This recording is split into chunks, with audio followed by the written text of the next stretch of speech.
Okay, the room has spoken that we're starting. So the silence, that's my cue.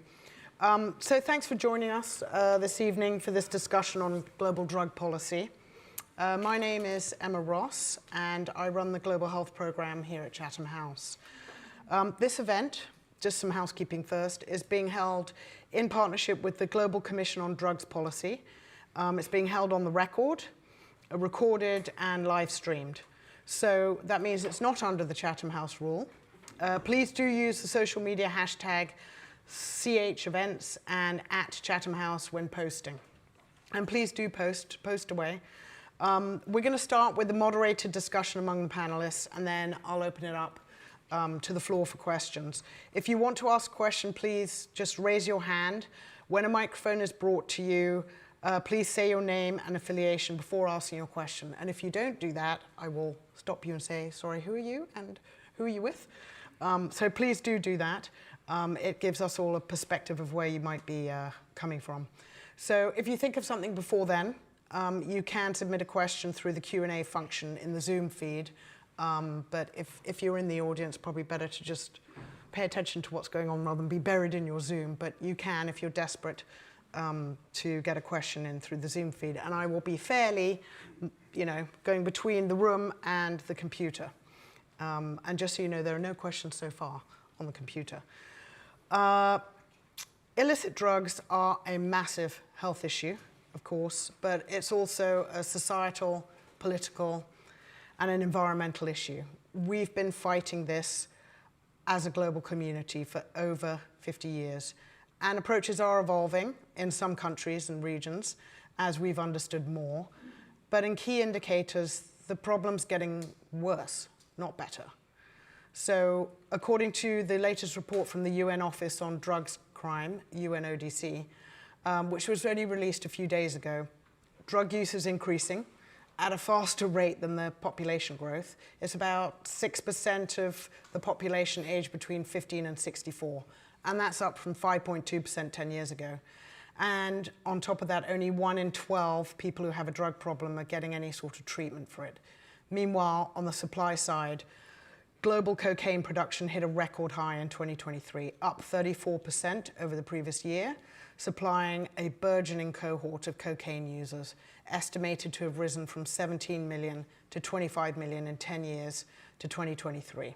It's the fastest growing illicit drugs market, and traffickers are breaking into new markets across Asia and Africa, while the violence and competition that used to be confined to Latin America is now spreading to Western Europe. Methamphetamine production and trafficking from the Golden Triangle, where Thailand, Myanmar, and Laos meet, is on the increase, and traffickers have taken advantage of limited governance. It's higher than ever, and heroin production is also up. There's been an explosion in synthetic drugs in this period, with large manufacturing sites uncovered in Syria after the fall of the Assad regime.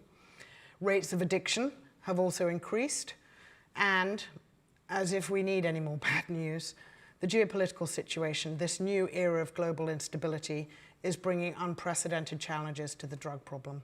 The drug trade across all regions is adapting rapidly to the geopolitical and economic changes, transforming their business models and practices to stay ahead of the game. Even some of the changes in policy that we're hoping would make the situation better don't seem to be panning out as hoped. As of January 2024, Canada, Uruguay, and 27 jurisdictions in the US had legalized the production and sale of cannabis for non-medical use, while a variety of legislative approaches are being tried elsewhere in the world. In these jurisdictions in the Americas, the process appears to have accelerated harmful use of the drug and led to a diversification in cannabis products, many with high THC content. Hospitalizations related to cannabis use disorders and the proportion of people with psychiatric disorders and attempted suicide associated with regular cannabis use have increased in Canada and the US, especially among young adults. And I'm sure we will hear about some successes, and I hope we'll hear about hope. But it does seem that whatever we're doing in the main, it's just not working. So on that happy note, I am now going to turn to the distinguished panel we have with us today. And with me today to delve into these issues are three of the commissioners on the Global Commission on Drug Policy, which was created in 2011 and is run as a program of the Graduate Institute in Geneva to foster an honest and realistic debate on drugs and advocate for profound reform of the drug control system. The Commission is in the midst of reviewing the drug control system right now. So let's see where we are with the response to the situation, honestly, and where we go from here. So our panelists are, to my immediate left, Juan Manuel Santos, former president of Colombia, Louise Arbour, former UN High Commissioner for Human Rights, and to my far left is Ernesto Zedillo, former president of Mexico. So to start off with, let's try and understand why we are where we are today, and then let's get off the downer a bit. Why aren't we getting on top of this? What role is the Global Commission playing in this response? And can you give us any glimmer of hope by sharing something concrete on where intervention is actually working? Let's start with some hope. Who wants to take that on? Can I? Yes, Louise. I'd just like to take on a couple of numbers, because you've given us a picture from the UNODC, the UN Office of Drugs and Crime. First of all, let me just say at the beginning, if that office had been called the UN Office of Drug and Health, we would be in a very different place today. And I think it's really important, because I'm going to give you just a couple of numbers from WHO, the World Health Organization, and I think it may give a little bit of context for what UNODC called the drug problem. According to WHO, 7 million people die every year from tobacco use. 7 million, plus 1.2 million from secondary exposure to tobacco. 2.6 million die from alcohol consumption every year, mostly men. 500,000, and that's confirmed by UNODC, 500,000 people die from, as UNODC calls it, other drugs, recognizing that alcohol and tobacco are drugs, but not the kind of drugs we're supposed to be talking about. And they're not included in the figures I gave at all. That's excluding alcohol and tobacco. Yes, so 7 million from tobacco, 2.6 million from alcohol, 500,000 from other drugs, not alcohol and tobacco, 0 from cannabis. Hello? Now, doesn't that give a little bit of context to what we're talking about?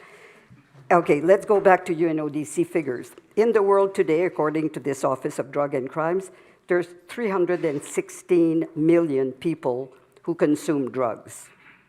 316 million. Of that, 244 million are consuming cannabis. You know, the stuff from which you don't die. Just remember. 64 million, 64 out of 316 have what UNODC called a drug use disorder. So the 250 million or so who consume drugs, mostly cannabis, don't have a disorder. What is their drug problem? There's only one problem: illegality. So there's no other problem. It's a bit blown out of proportion as far as how worried we should be. Well, it's ruining the world. No. We need to be very worried, but we need to have context. And part of the context, first of all, the very first thing is that cannabis has nothing to do with the other controlled substances that cause a great deal of harm. Then we could get into, harm reduction strategies and so on. But I think the elephant in the room of this entire conversation is the criminal prohibition of cannabis. And then we could get into, and what happened to these people who consume cannabis but don't have a, quote, drug problem. It's the illegality and the fact that they may end up in jail. Most people who are in jail in drug-related offenses are not the organized crime traffickers. It's for possession, simple possession of a prohibited substance, of which cannabis is one. That's, I think, the picture that we have to keep in mind.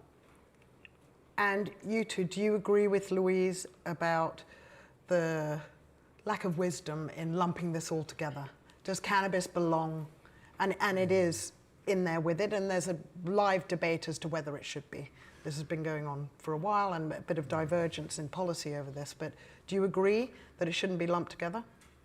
Well, I'll tell you my personal story here that maybe shows how wrong we have been in our approach to this problem. During the 90s, I was a journalist covering the atrocities of the drug cartels in Colombia, the Medellin cartel, the Cali cartel, and also how the drug production was stimulating the war. So later on I became a public officer, Minister of Defense, and I said, if my country wants a future, we have to fight these cartels and the drug production with everything we have. So we use the traditional approach. I sprayed more hectares of coca crops than anybody in the world. More hectares of coca crops than anybody in the world. We eradicated forcefully more hectares than any other country or in Colombia, anybody who did that before. I signed 1,452 extraditions of drug lords or drug mafia chiefs to the United States at a very high cost, because forceful eradication met with snipers or bombs that were put in the plantations. So it was a very high cost. At the end of that exercise, more spraying, more forceful eradication, more drug lords extradited, we were in the same place in terms of production. So I felt like that I was in a static bicycle, pedaling, pedaling, pedaling. We looked to the right, looked to the left, we were in the same place. And I said to myself, this is simply not working. We need to approach this problem with a completely different approach. And that's why I became a commissioner of the Global Commission of Drug Policy. The punitive hardline approach simply does not work. And we are now, you mentioned the report that was published last week. Well, Colombia is there in the front page. We are producing more cocaine than ever. And what is worse, in the whole of Latin America, from Mexico to Argentina, all of Central America, all the Caribbean countries, the number one problem is the expansion of organized crime. The control that organized crime is having in many different countries is increasing and putting many of the democracies in danger. And not only in Latin America, we were discussing how this has been transferred to Africa, and the problem is growing and growing. So the approach, the punitive approach that has been in place for 50 years is the main problem that we're having right now, and the so-called war on drugs simply failed, and that's why we're trying to promote a completely different approach. Okay, but punitive approach to the cartels, do you mean? What No. should we do about them? It's two. Or punitive approach to the users? Two approaches. One is with the cartels, you need to fight them. Yes. And you need cooperation among countries to fight them, because the cartels are becoming stronger than the states of many countries. So the approach to fight the cartels has to be a punitive approach. However, you cannot treat the peasant who is growing coca as a criminal. You cannot treat the person who possesses 1 gram or 5 grams of marijuana as a criminal. You need to fight the illicit trade, but you need a completely different approach on the rest of the chain. Ernesto. Well, I think everything that my colleagues have said is right, but I think we have to look at the big picture. And the big picture is what you said. What has been done is not working. And it's not 50 years, it's 100 years. The Narcotics Act of the United States was approved in 1914, you know, where this umbrella for criminalization of drugs started and has been improved, quote, over 100 years. And the news is that it hasn't worked.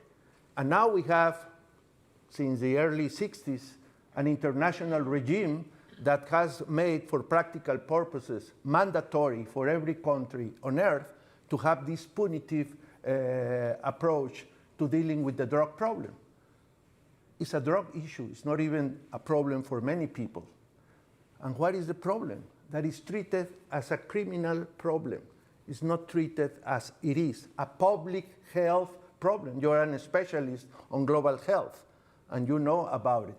And the issue is that instead of looking at the scientific evidence of what is this problem, how do doctors, all the life sciences, say that this problem should be dealt with? And it's not there. This is a criminal problem. You have to go after consumers, you have to go after producers, and you have to go after a market that has been created by public policy. This is incredible. States have created black markets. And who goes to black markets to take advantage of those black markets? The worst people in societies. People that are willing to violate the law, people who are willing to kill people, people who are willing to bribe government officials. But all of that was engineered by government themselves.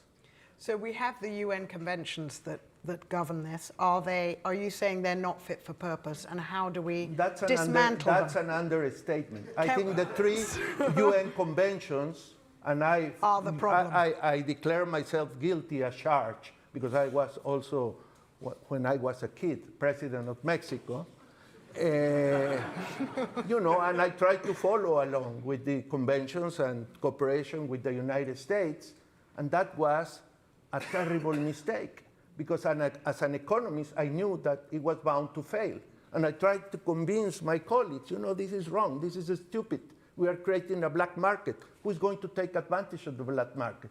But they say, oh, you know, but politically it's radioactive, we cannot change that. But in private, every politician at the time, and probably today, would say, yes, we know it's wrong, but I don't want to make that first step.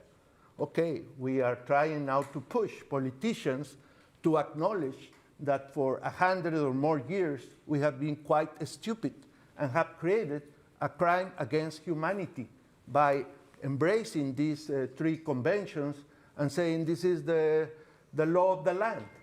And that's our main purpose as Commission, to say this is not a criminal problem. This is a public health issue, particularly a severe one for those who become addictive, who is not everybody.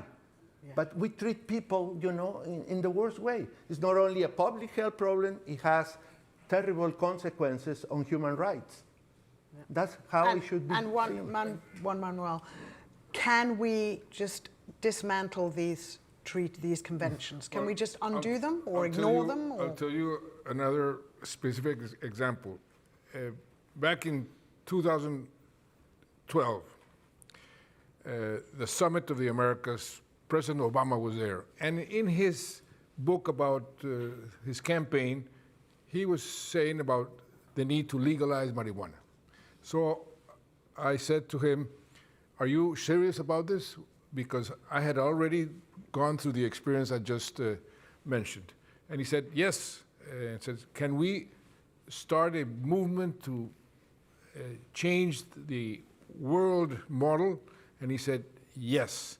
And we started doing a multilateral work with the rest of the region, the whole of Latin America, and we managed, after a series of exercises and contacts, to get the whole of the OAS, not one single country against it, from Canada to Argentina, proposing a change of the convention. So a special session of the United Nations was convened in 2016.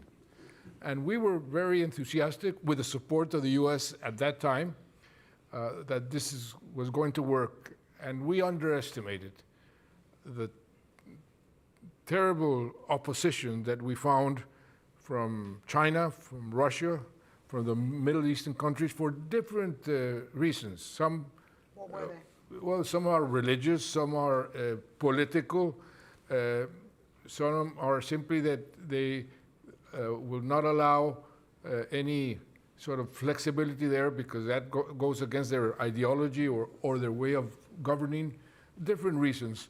But there was a tremendous opposition. We only managed to introduce the concept of health and human rights in the conventions, but not anything further. And since then, no progress has been made. What do you think the prospects, all of you, are for making progress given the state of international cooperation? Well, that's a problem, because the more the multilateral system is weakened, the less cooperation. And if there is no cooperation, any approach to the problem, which is a multinational problem, will be futile. Okay, so if it's not feasible in terms of multilateral cooperation to do it, how do we get around the fact that that's not really realistic? We have to start convincing the countries that are against it how irrational their position is, and how the whole world is going to be affected if they don't change their attitude. And I think that needs perseverance, needs to continue. Have you tried it yet, or are you saying that's what we should be doing in the future? No, I think we've been trying to do that for many years, with not very much success. The opposition is still there, but we are starting to see more flexibility, and I think we have to persevere there. Otherwise, we'll be in big trouble, because the problem is increasing instead of being solved. But in this case, I think it's important to emphasize that the criteria for countries and governments should be do what your national interest dictates.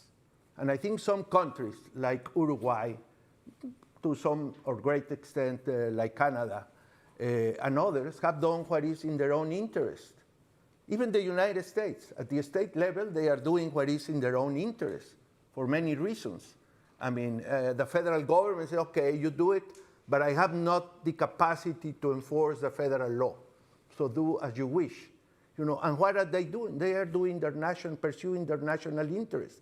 So I think this is a case in which, if you put the national interest and you put your own values, your own health objectives, your human rights abiding behavior, then you are going to end up with very different national policies. And the more countries show that way, then it will be more likely to go the other way and to say, you know, these international conventions is a crime against humanity. So let's change it. But we have to create the example, the application, multiply what has happened over the last decade in many countries. But I think we have to acknowledge very clearly that the existing conventions are totally wrong, that they were created for the wrong reasons. You have to read the history of how these international conventions were adopted, basically under the impulse of the United States. And when you look at the details of the history, and this is not anecdotal history, this is history produced by serious scholars, you see that all the wrong reasons, racism, local political reasons, ideology, even religion, was used, never scientific evidence. And many times the scientific communities have said in the United States and in other parts of the world, this is wrong. Precisely when the United States was criminalizing marijuana in the 1930s, the medical establishment was saying, this is wrong, we shouldn't do that. And they did it. And they did it because the guy who was appointed head of the narcotics department at the Treasury of the US Treasury, suddenly got no job because prohibition was ended. And then he said, what do I do? So, oh yeah, I don't like Mexicans, and the Mexicans like marijuana a lot. Yeah, that's true. That's well documented. Let's make prohibition of marijuana, right? And you see in the 1940s, at the end of the 40s, Mayor LaGuardia of New York was appointed head of a commission. And he said, we should end prohibition of marijuana. And this was supported by medical evidence. And what did they do? No, because politically it will be inconvenient in some parts of the states. And the history is a history of racism, discrimination, stupidity, not consistency with science, and of course, neither economics. Luis, how much traction does the human rights argument and the humanitarian argument get in your bid to change things? Does it get traction? I think it does more at the local level than at the kind of taking on the kind of international narcotics architecture. But at the local level, let me just maybe tell you a little bit about, as you know, Canada has now fully legalized marijuana. This was, in my opinion, the non-event of the 21st century. When people ask me, so now you buy it from a government store as opposed to some guy who tells you what you're buying and you don't really know what it is. There's a lot of anecdotal evidence. The stuff in the UNODC report about the legalization of marijuana, my opinion, is absurd. I mean, you could replace the word cannabis when they talk about the terrible health consequences. You could put the word sugar. You'd have, it creates diabetes in people who abuse it. Yeah, we know that. And yeah, we know that, abusing cannabis if you're 14 years old is not great. Abusing alcohol is not great either, or tobacco, or sugar for that matter. So it's in that report, I mean, the question about the danger of cannabis, you just have to look at what happened in Canada. In fact, some of the anecdotes in Canada are quite interesting. You see articles in the newspaper that, one of the good things about the legalization of cannabis is that it has reduced the consumption of cannabis by smoking. Smoking is bad for your lungs, but chewing a jujube is not such a big deal. So it comes now in cookie forms, in like bonbon. And it has allowed a lot of people like me who quit smoking tobacco a long time ago, and I swore to myself, if I ever put a cigarette between my fingers, I risk to start smoking again. So I wouldn't even smoke a joint, because I don't want to get re-addicted to nicotine. But I could chew a few jujube if I want. I see that. But the other benefit of it too is I see a lot of people, a lot of my friends, people of my generation who go to the cannabis store to buy CBD, not THC. Yeah. A lot of people think it's really helpful to help sleep. And so now you have a variety of products. You know exactly what you're buying. You know the quantity of THC in the product. You know it's not contaminated with rat poison or other substances. Now, sometimes in the newspaper, you see this kind of worrisome effect of legalization because in some provinces, well, first of all, you can't smoke anything in an office building, indoors, and so on. So the question is, well, still people smoke joints outside. So sometimes you see this terrible concern that a few dogs picked up a joint on the floor and were high. Yes, and that's very worrisome as the ill effect of legalization. Societal problem. Some are a little more real. These jujubes or these biscuits, not biscuits, but cookies and so on. It's true that it it's now more freely available in households. Sometimes children accidentally will consume cannabis-related product. That's true. Crossing the street is very dangerous. Having a swimming pool in your backyard, if you have a 3-year-old, is very dangerous. But in the grand scheme of things, the first time that this issue came to me, which eventually led me to join this commission, is when I was a judge in the Supreme Court of Canada.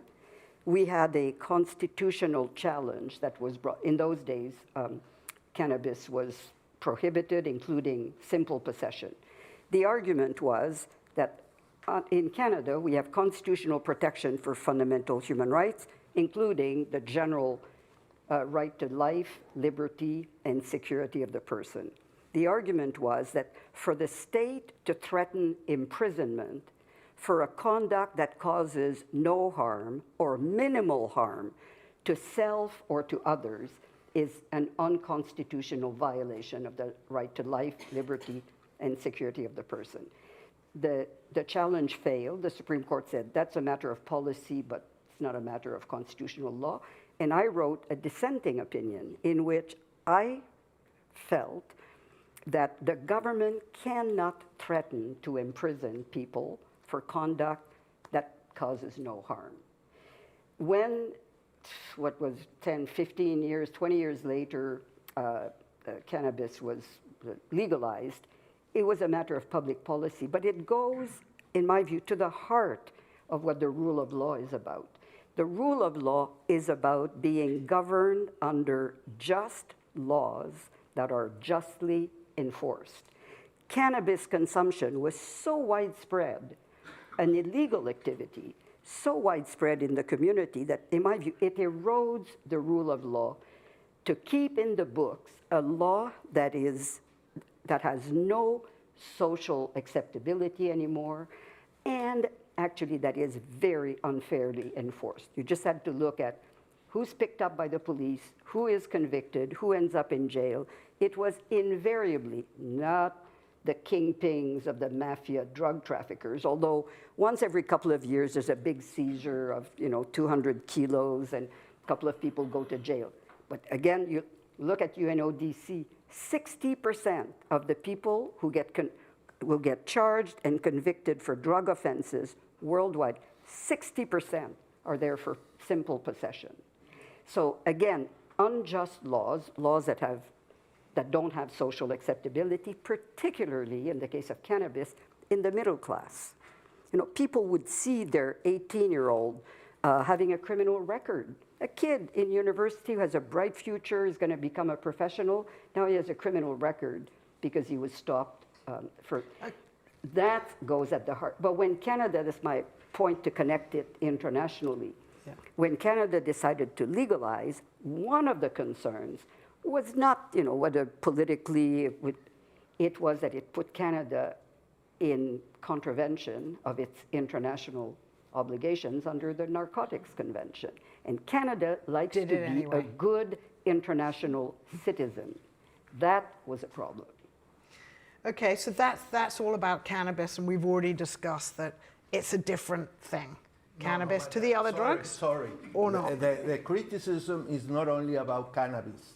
I mean, the whole model is for everything. So you that think is that goes for everything? So is well, the the answer... criteria, I mean, why do you treat an addict as a criminal, addict to whatever you want? Do you treat a cancer patient as a criminal?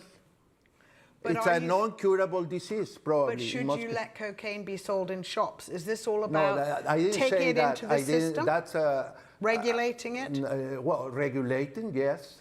I think is the state responsibility to look after the health of people and the human rights of people. And the way to do it is not to make addicts or people who consume any drug a criminal. And least of all, to give the criminals the business to provide those people. And that applies for marijuana and applies for any drug. Actually, the state regulates thousands of things that can kill you.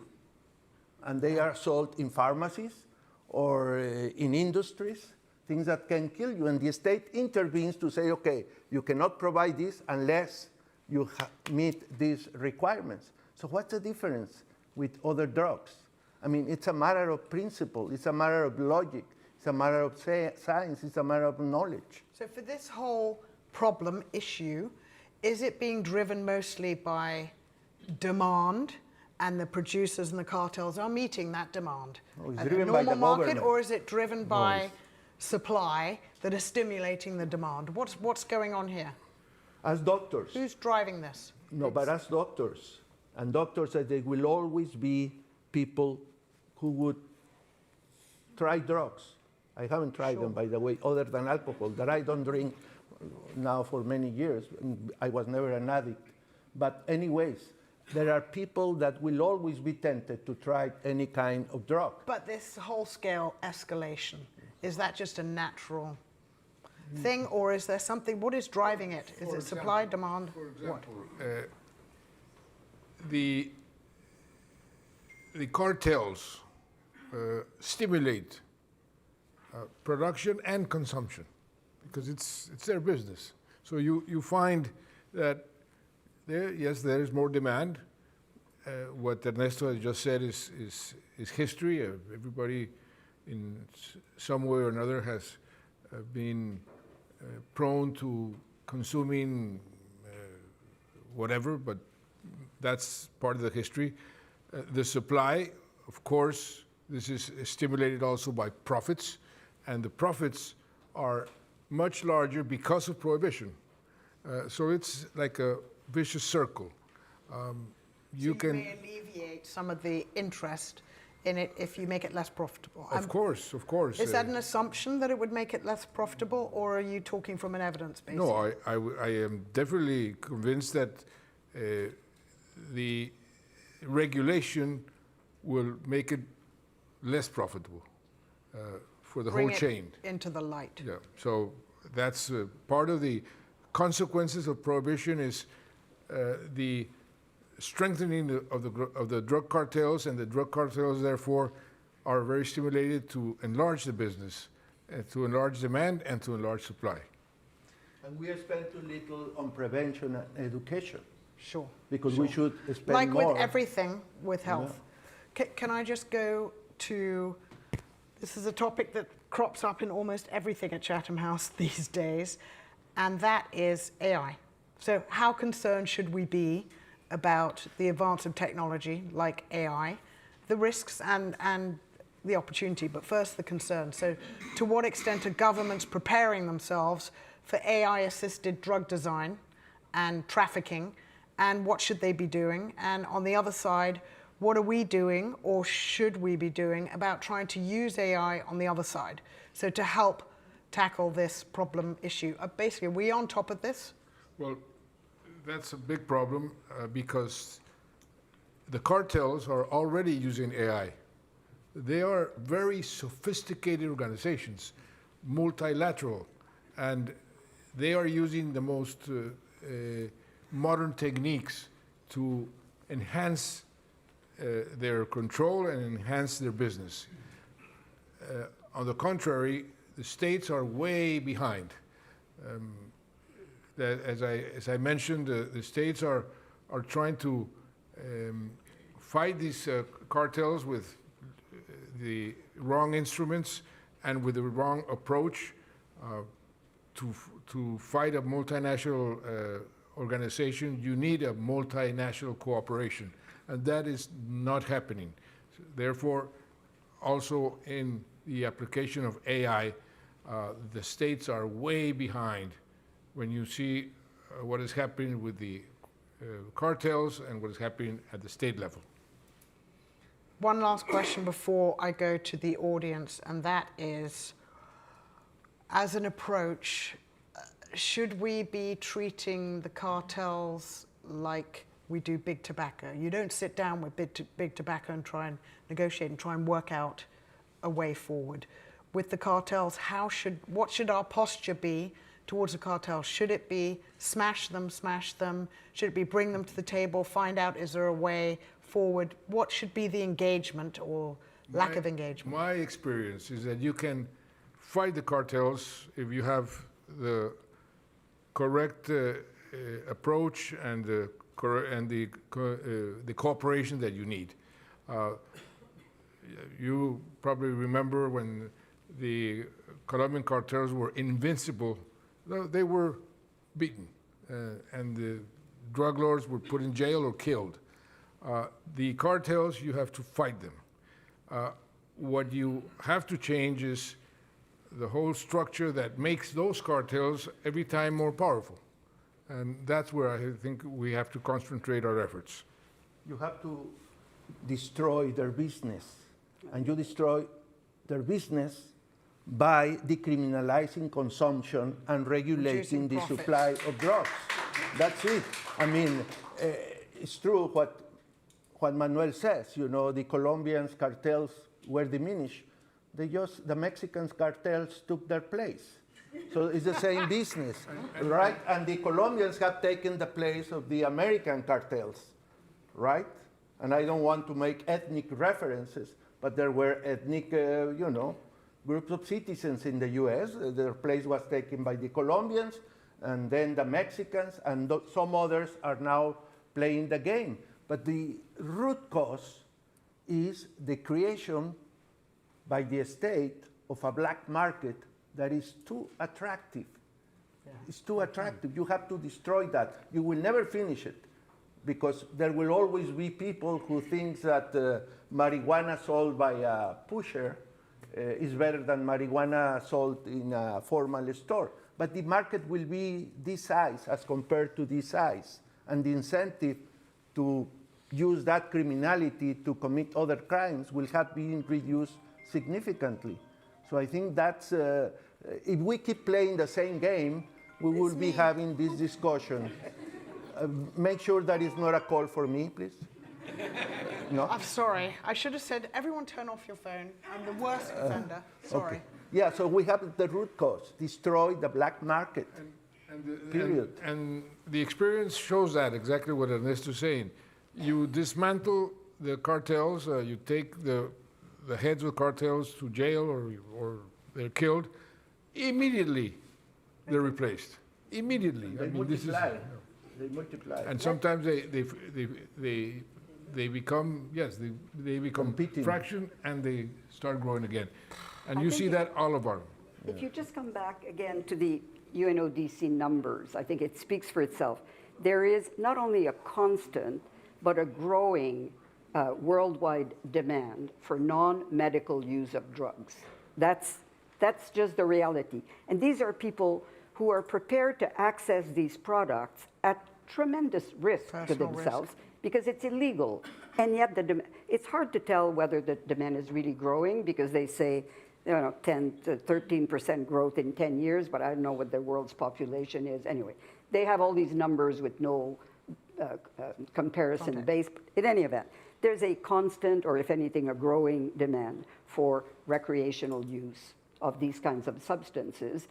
And according to UNODC, the organized crime base is several $100 billion a year. Well, as Ernesto said, if governments can't see the absurdity of keeping that market going, it's absurd on its face. And I think the other obvious thing is that doing a lot more of the same is very unlikely to produce a different result. This is now this effort, this so-called war on drugs. There are more drugs today on the market that are more lethal, cheaper than ever before. This is after, 70 years of effort to eradicate? So the idea that we're going to make Crack more down effort, harder. this is completely absurd. The fault line is in the original assumption that you can, in the same way with alcohol in the United States, prohibition, it stopped when you stop prohibition. And it's exactly the same model, but there are lots of vested interests to keep the model in place, including the drug enforcement. Community.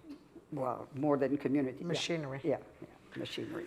Okay, great. So I'm going to go to the floor. Where are the mics? Who's got mics? 1, 2. Okay. We'll go one over there and one in the middle in the yellow. Thank you. And could please remember, say your name, where you're coming from, and then a question, not sharing an anecdote, but a question to the panelists, please. Perfect. So my name is Eileen Roberts. I'm a Latin American analyst at Janes, and I'm the executive director of the Latin American Political Observatory at Sciences Po Paris. So you mentioned that we need to have a multilateral approach to this challenge, but my question is, how can we have a regional approach in Latin America to conquer this issue? We see in Latin America that we're facing pendular politics, and there's challenges when it comes to regional cooperation. So how can we deal through that lens? And secondly, as you mentioned, if you take the lead of the cartel down, we then see a power vacuum to fill that up. But my question is, if we're going to legalize drugs, will then the organized criminal groups, will they then adapt and change their business models to other products? And how can we put barriers in place to ensure that that doesn't happen? And also, muchísimas gracias por los ponentes. Estuvo súper interesante de poder recibirles aquí hoy. Thank you. Sorry, could you just say that in English, what you just said? Sorry, I was just saying thank you very much to the speakers. It was a very interesting discussion. In a beautiful language. Thank you. I'm sure it was, but we'd all like to share in that. So, the gentleman in the yellow, please go ahead. Peter Hurst, UK. I just wondered what the speakers thought about putting a bit more attention on demand, because public education with the internet and social media, is it not possible to educate people sufficiently that they will not want to experiment with these drugs? Okay, thanks. I'll take one more. Yes, at the very back there on that side. Oh, sorry. And then I'll come here. Hi, my name is Cavi. I'm an alumni at LSE. I'm also Canadian, so I wanted to ask a question about Canada. You recently, in the past couple of years, had a movement to decriminalize all drugs in parts of the country, including British Columbia. And that was quickly turned on by a lot of politicians. And I think it's widely accepted as a bit of a failure. Just wanted to see why you thought that happened, or that played out. Thanks. We'll take these three questions, and then I've got some from online. So we have, how can you have a regional approach for Latin America and adaptation of cartels, how to shift demand, and the last Canadian question. So I'll take the first question about regional approach. That's the ideal, to have a regional approach, because one of the problems is precisely the growing power of organized crime in Latin America is, in my view, the number one challenge that we have right now of any challenges. And in this world where the multilateralism is falling apart, Latin America, if we were able to speak as one voice, we would be much more relevant, not only on this issue, on any other issue, biodiversity, climate change, whatever. The problem, unfortunately, is that we have never been so disintegrated as we are now. You take the countries, Ecuador does not speak to Mexico because the Mexican president hates the Ecuadorian president. Peru and Colombia, they don't speak to each other. Argentina and Brazil, they hate each other. So what happens there is that there's no willingness to cooperate on any issue. And that is a very, very difficult problem that we have right now. I hope that this in some way could be overcome when they realize that in this specific example of cooperating against the drug cartels, about the mafia, is an indispensable way to go about this problem. Otherwise, everybody will suffer. If they realize that and they leave their personal animosities to one side, then we could have a completely different approach and, of course, be effective. Can I clarify something? You use, and thank you for your question and your comment in Spanish, you use the word legalization. And that is not what we propose blanket. We say decriminalize consumption and regulate the supply of these substances. And obviously, depending on the, let's say, health or medical danger of every substance, you are going to have a differentiated regulation. You are not saying just, laissez-faire, let's make a free market for drugs. That will be highly stupid to do. I mean, we do regulate, as I mentioned before, many substances, many elements that exist produced by industry. Why is it so hard then to convince, let's just bring this under the tent? Well, today we had a presentation on the UK. So maybe I should ask the UK people, why it's so hard that you have this very wrong-headed policy for 100 years. And the reason is political. We were explained that this London commission, created by the mayor, produced a report, and the great step is to say, okay, possessing marijuana will not be considered, something that will take you to jail.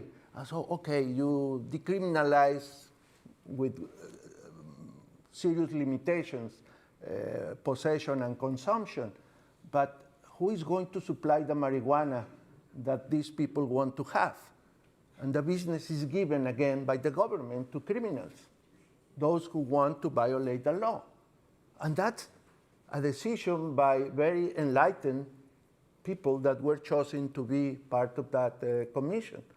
I think there was not a single economist there, because he would have said, or she would have said, wait a minute, if we sort of decriminalize demand, but don't say anything about supply, we're going to have a black market, surprise. As it has like happened. A compromise. Yeah, but I mean, and that is true for every substance, for every drug. You don't want to have a black market.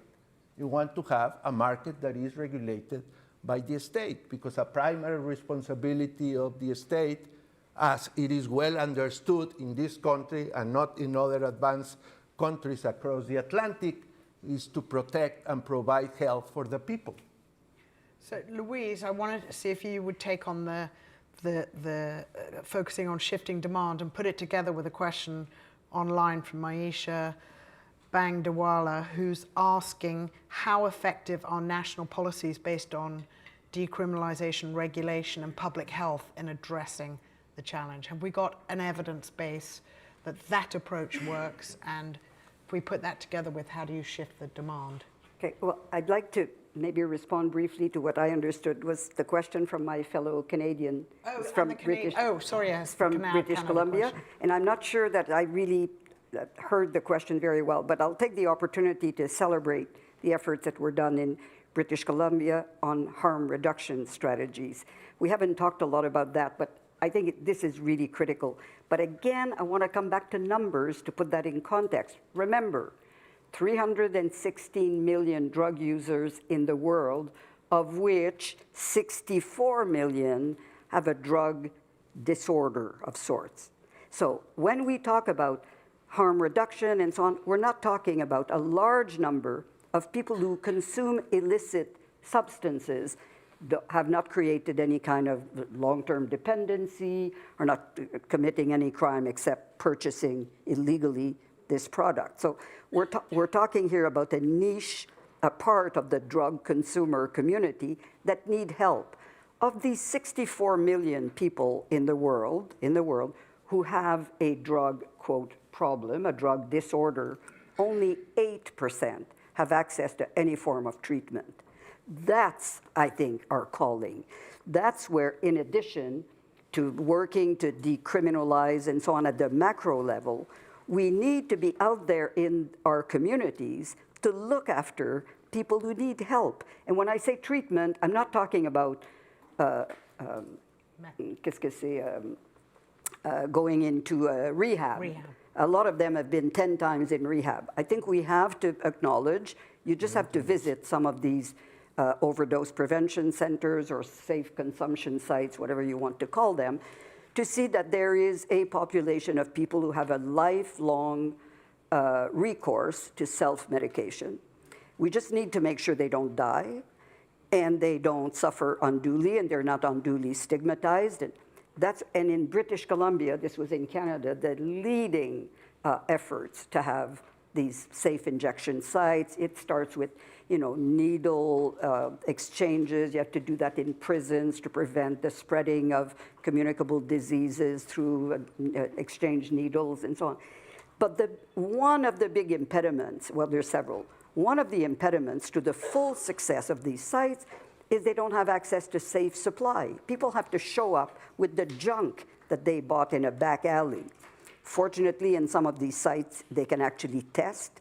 The one I visited with some of my fellow commissioners in New York City, a fantastic place. And they said people show up every morning with a little bag that they believe is heroin. And the guy said, we haven't seen heroin. They test. It's all fentanyl. But that's not what they think they're buying. They're people who used to consume heroin. They come in, and when they test, they can then tell them how much they can safely inject that day without killing themselves. They've not had a single overdose. Why can't they have a safe supply?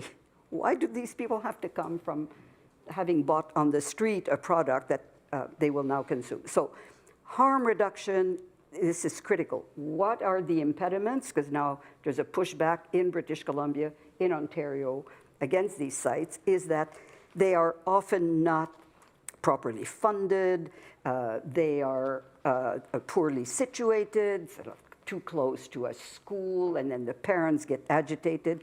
You need a comprehensive, well-funded, well-supported facility to get more than 8% of people, of these 64 million, a small fraction of drug consumers, who need help and who need assistance, and in some cases, they don't need to be converted to a clean life.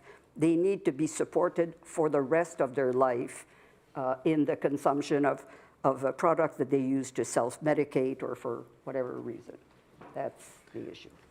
Okay, thanks. Thank you. We have lots more questions, and unfortunately, not the time. It's been great, the level of depth you guys have gone to. I had a slew of more questions that I wanted to grill you on, but we're running out of time. So as a kicker to finish this off, I want to ask each of you to give me your takeaways. This commission has been around now for nearly 15 years, and let's talk about the impact. You're all very passionate and feel very strongly about what should be going on, what the reform should look like. What impact have you had so far as a commission? So to what extent and where has it moved the dial? So tell me your best achievement that you think the commission has got, its best win, and the biggest challenge it has yet to resolve. Well, the commission started in 2011, and we are not better off right now than when it started. So unfortunately, our efforts have not had a real impact. What I think we have done as Commission is to stimulate the discussion, because the discussion, the more you analyze it, the more evidence you get, the better arguments you have to change what is happening. So far, the change has been minimal.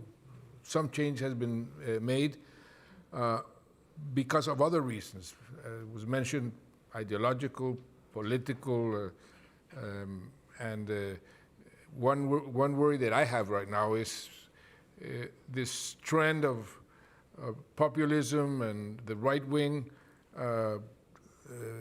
trend that we're seeing. To have a hardline position is what is popular, and that goes completely against what I think should be done in the war on drugs. So that's your biggest challenge. So I think we have to continue, persevere. It's not easy, but we know that we have the evidence in our side, the truth in our side, and what we have to do is be more effective in transmitting the message, especially to the decision makers. Okay, Louise, your biggest wins for the Commission? Yeah, and I think I disagree a unfinished little bit. I business. remember the early work of the Commission, our big hope and our big mandate was break the taboo against having a public conversation about drug reform. Well, look at us. I think that we have now opened, and I think that the Global Commission was an important actor in that, in kind of opening the field. Another, I think, not negligible aspect of our work, and I won't speak for myself, but my two colleagues and many of the other members of the Commission who are here, is that if you look at the membership of the Commission, I think it has given an aura of legitimacy to a lot of people who were either academics or drug users, militant, who needed to see former heads of state stand up on their side. And I think that's not negligible. I'm not speaking for myself, but you just have to look at the composition of the Commission, because it helps, it provides sort of a channel between what I would call like street militants and so on, who do the heavy lifting, and those who can then accompany them to speak to the UN and in other venues. Our challenges, well, I think we've broken the taboo. We're having the conversation. The evidence is on our side. We just still have to work both at the local level on these harm reduction initiatives and at the macro level, trying to shake the entire UN system to move in the right direction. Well, a little Last bit word. of intellectual history of this commission. A little tiny bit, because yeah. we've gone It over started time. as the Commission on Drugs and Democracy in Latin America. What, this That commission? was, yeah. It was President Cardoso, President Gaviria. I don't know whether he came to this session. He's attending the meeting. Myself, people like Mario Vargas Llosa, Carlos Fuentes, from all over Latin America. And we produced a first report saying, watch out, this is not only threatening public health and human rights, this could undermine democracy in Latin America, as actually has happened.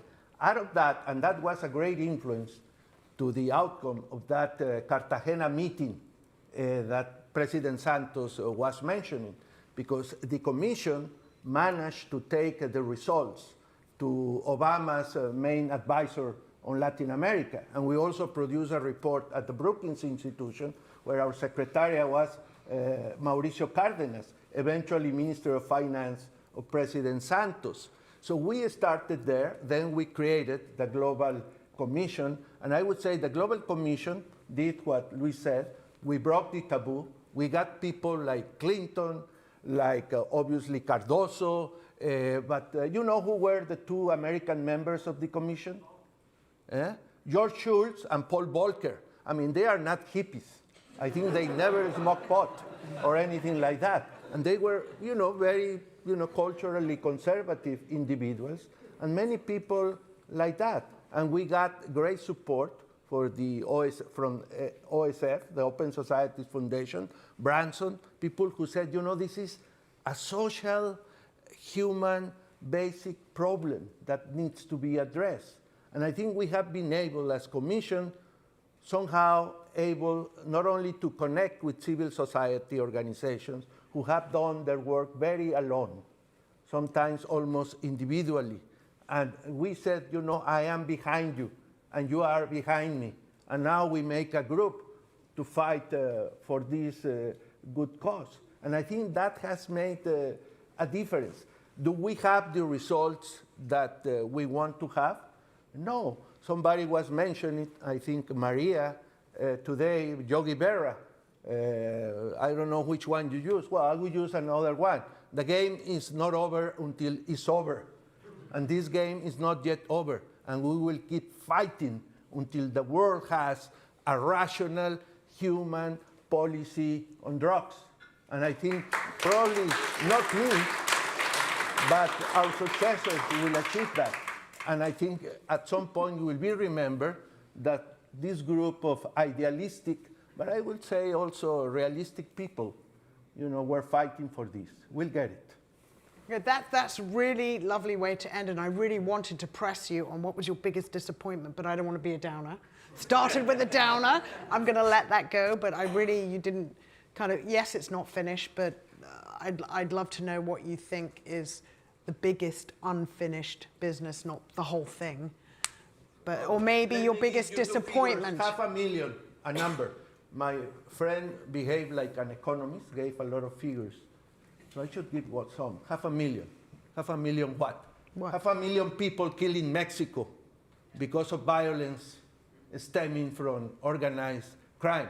500,000 people displaced, and almost 500,000, people that have disappeared. I mean, if that is not the human face of a big mistake, I don't know what else. Mexican democracy, who was young but vigorous, now has disappeared. Does it have a relationship with organized crime? Who knows?